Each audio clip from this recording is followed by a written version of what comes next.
Yeah, they thought they was slick, building schools with your tax dollars while hiding in the ceilings like ghosts.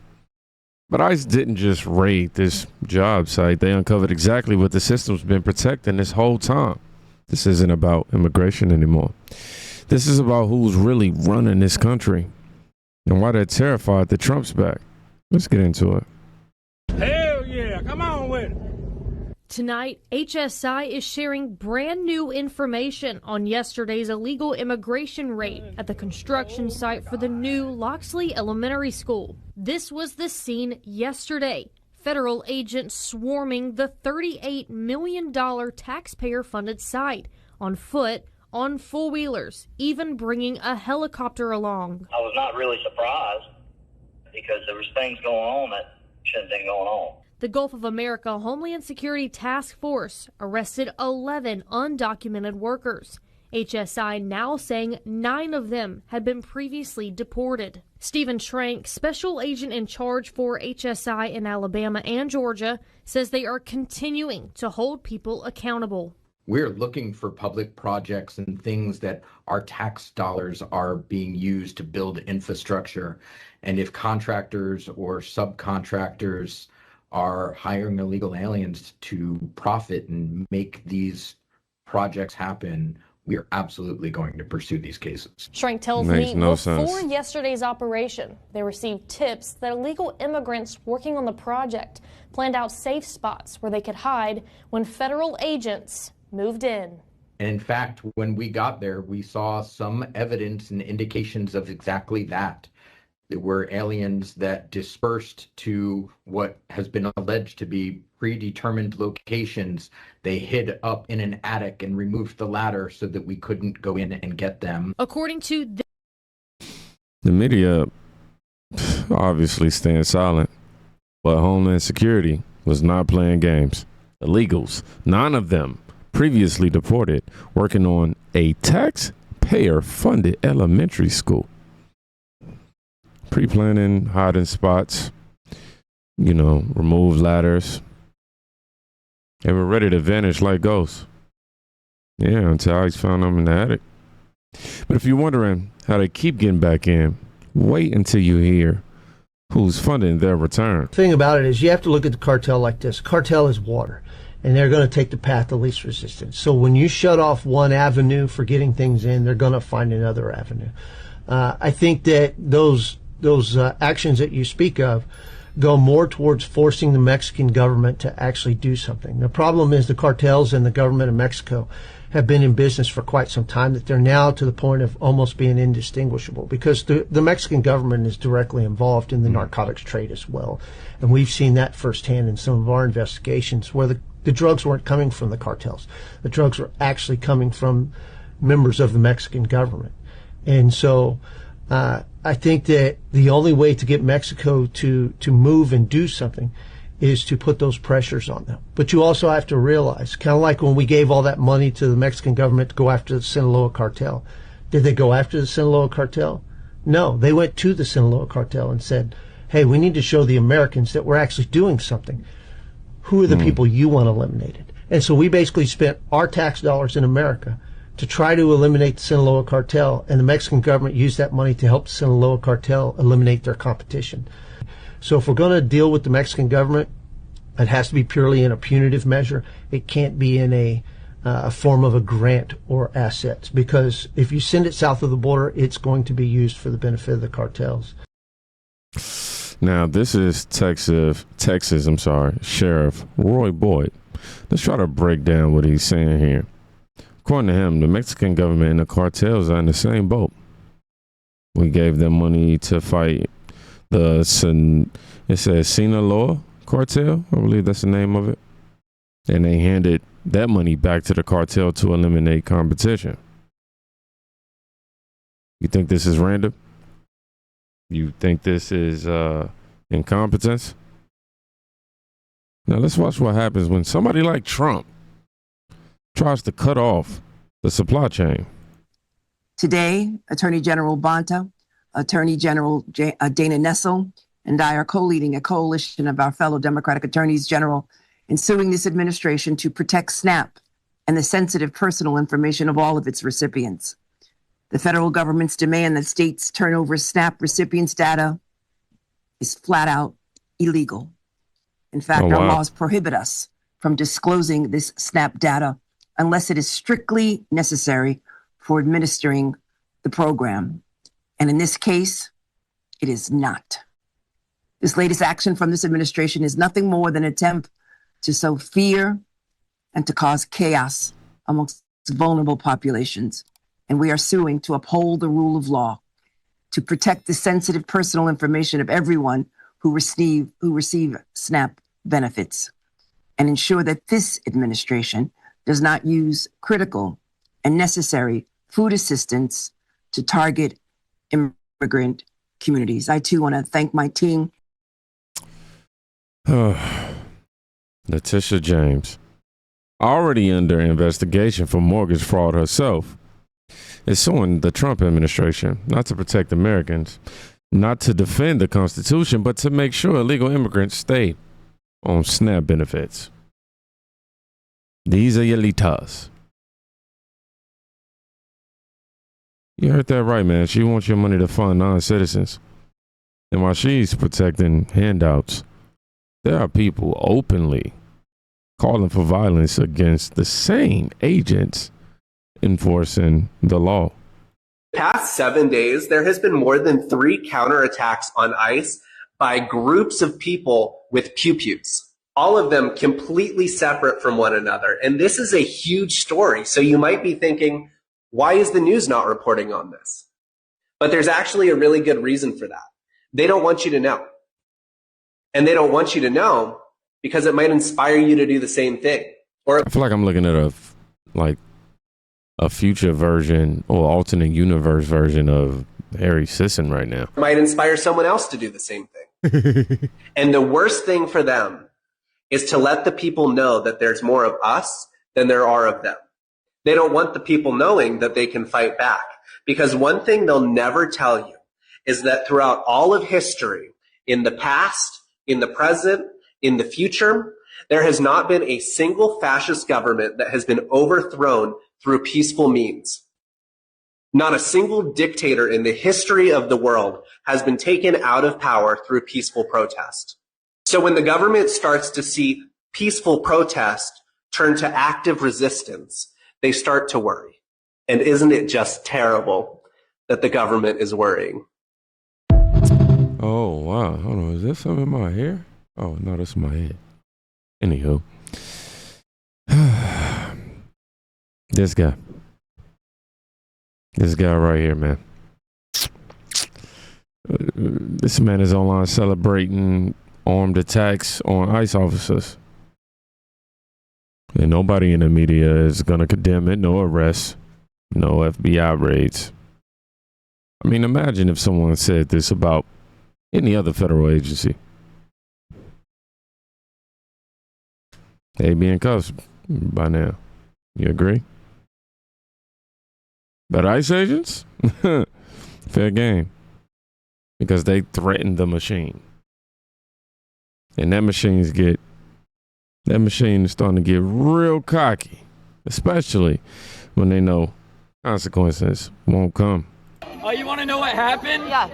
I outran them. And when I did, one of the cops busted his shit. Hell yeah. Why were you running?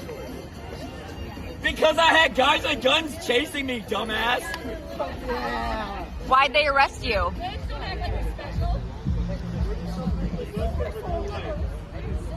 Are you allowed to come back? Yeah. I'm here right now. They pulled a 9mm, and stuck it to my side. Oh, you want to know what happened? Yeah. So this guy just got arrested, then walked right back to the ICE facility the next day like it was a joke. Had guards with guns chasing me, he says. Laughs about making officers fall. No shame, man. No fear, just entitlement. But the moment ICE actually does his job, the same people who cheered lawlessness, they suddenly want compassion. Buenos niños, no puedes hacer eso. Van los niños. No puedo hacer eso, van los niños. ¿Van? No le abras. Déjalo. Déjalo, yo le hablo a la abogada. Él está en proceso con la visa U. Ustedes no pueden hacer eso. No llores, no. No llores, todo va a estar bien. Todo va a estar bien. Yo le hablo a la abogada ahorita.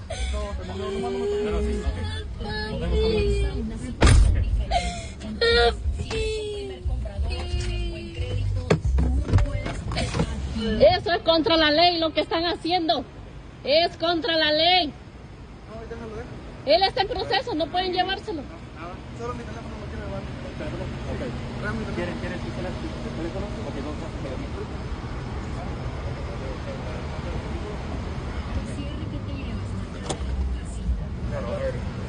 ¿Por qué razón se lo están llevando?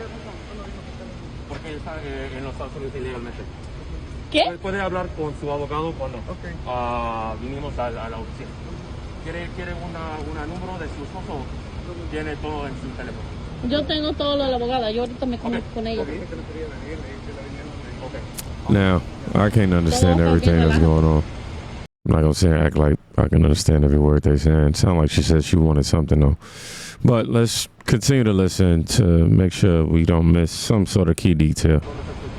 La licencia sí la tiene, pasaporte está en la casa. Están abusando de la autoridad.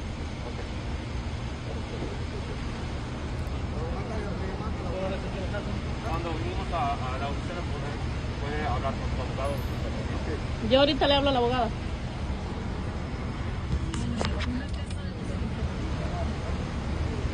¿Muy duro?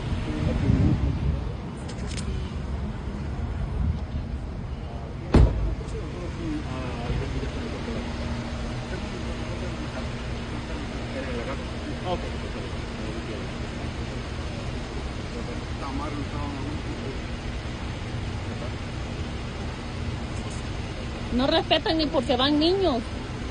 Eso no lo deben hacer. Mis hijos quedaron tramados.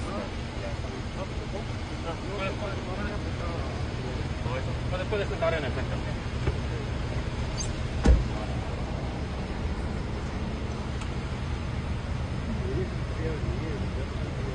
Está bien, no te preocupes, todo va a salir bien. Ya lo bueno que ya firmaste todos los papeles. Lo siento, pero yo sé un poco.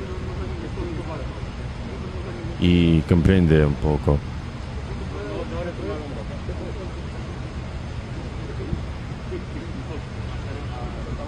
¿O es de Perquito? No sé. Now, I won't sugarcoat it. This one definitely hits. You got a child crying, confused, caught in the crossfire of his parents' illegal choices. But let's be honest. They knew the risk. They gambled with their kid's future. And they want you to carry the burden. There is pain here. But the blame is not on ICE. It's on the ones who broke the law and hoped emotions would somehow erase it. And while families are being separated, right? Democrats are pushing new laws to rewind the behavior that actually caused it all. Because Trump has gone too far, even for his own supporters. When a father of 3 U.S. Marines is vilely beaten and detained, when U.S. citizens are arrested for no other offense than the color of their skin, when a farm worker who falls to their death during an ICE raid, we know it's gone too far. Americans deserve a better path forward. That's why today I'm announcing legislation to update our immigration system for the first time in decades. If you have lived here for 7 years or more, contributed to the community for years, and you don't have a criminal record, then yes, you deserve a pathway to legalization. It's that simple. Alex Padilla. Somebody who's really starting to get on my nerves, if I'm being quite frank. But he wants to give illegals citizenship after 7 years. No jail time, no fines, no justice. This is encouraging crime. I mean, just stay long enough and it's yours. You can't help but assume this was always the plan, right? Flood the country, buy the vote, change the map. Now they just doing it openly now. No mask, no shame. They just trying to do it with policy. When did they ever cared about that? But the real panic is when those illegals start getting deported. And the voting map begins to shift. That is what the law is. That is what the law is. So they want you to say, oh, it's all about partisan politics. Texas is a majority minority state. They are trying to dilute the voices of the majority in this state. That is what the law. Jasmine Crockett over here melting down in public over redistricting. What she's really crying about, in my opinion, is losing control. Out to my guy Sheldon Days. When the illegals leave, the votes leave, right? That's why the system's fighting deportations harder than fentanyl or crime. I tell y'all all the time, it's not about what. It's about what. I don't even think I got to fill in those blanks. It's 2 C words. Put it in the comment section. Let me know if you really rocking with me. The real ones know what those 2 C words was going to be. Curious to see. And it all ends with this. The final symbol of entitlement in the lawless system. Y'all see this? What was this guy thinking? What in the... I remain silent. No searches. I want my lawyer. Please put any tickets under the windshield wiper. I am not required to sign a, what is that? 31A point. I don't know. I don't even want to say that. There's 18.14. Anywho, I am not required to hand you my license. Thus, I am not opening my window. I will comply with clearly stated lawful orders. Yeah, I had to read off the numbers just to let y'all know I can read the numbers. But this is what happens when people stop respecting law enforcement altogether. I print it, sign on the door. You know what I'm saying? I'm not hanging you. I'm not just going to sit here and hand you this arrest, basically. I'm not giving you my license. Put the ticket under the window wiper or whatever he said. He wanted his lawyer, but the ID is in their hand the whole time. These people think they've outsmarted the system, but in reality, they just expose how weak they are. America's not broken because of ICE. It's broken because we stopped backing ICE. The cartels not scared. The criminals bold. The politicians are using your money to protect the pipeline while silencing the agents brave enough to stop it. Make sure y'all follow me on X and Rumble if you're done with the laws and you're ready to think. This isn't hustle anymore. Welcome to Team Think. Y'all be safe. Go check on somebody today. You can quite literally be saving their life. Peace.